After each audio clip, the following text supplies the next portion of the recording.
ประชุมใหญ่ผู้แทน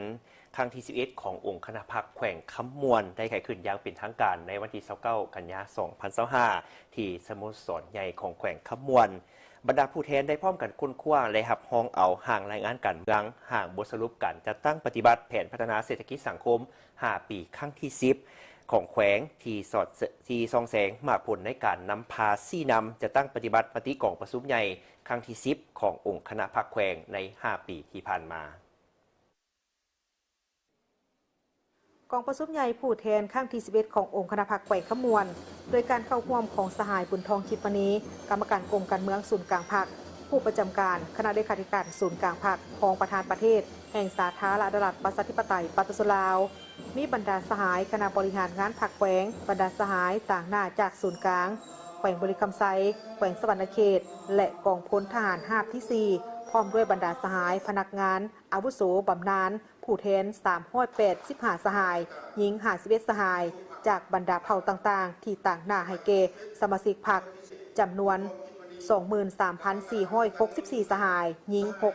6,578 สหายในทั่วแขวงสหายวันไซพ้องสวรรค์กรรมการศูนย์กลางพรรคเลขาคณะบริหารงานพรรคแขวงขมวนได้กล่าวไขกองประชุมว่าผ่านการกาเกียมมาอย่างตั้งหน้าของทางคณะรับผิดชอบภายใต้การนำพาซี่นำอย่างใกล้ชิดของกรมการเมืองศูนย์กลางพรรคคณะเลขาธิการศูนย์กลางพรรคซึ่งองค์คณะพรรคแขวงขมวนได้มีความพร้อมทุกประการโดยได้รับการอนุมัติให้ดำเนินกองประชุมใหญ่ผู้แทนข้างที่11ขององค์คณะพรรคแขวงอย่างเป็นทางการซึ่งได้ไขกองประชุมใหญ่ผู้แทนขึ้นอย่างสง่าผ่าเผยกองประชุมในครั้งนี้ได้ปฏิบัติหน้าที่อันสำคัญในการค้นคว้าและรับพ้องเอา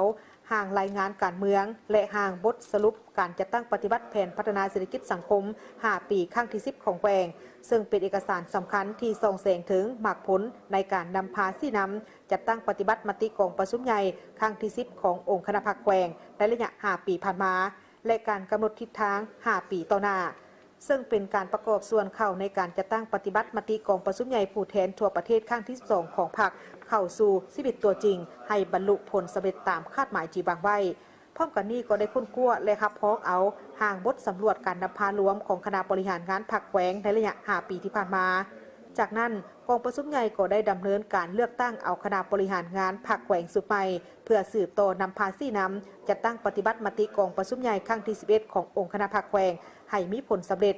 และเลือกตั้งเอาผู้แทนสมบูรณ์สำรองเข้าร่วมกองประชุมใหญ่ผู้แทนทั่วประเทศครั้งที่2ของพรรค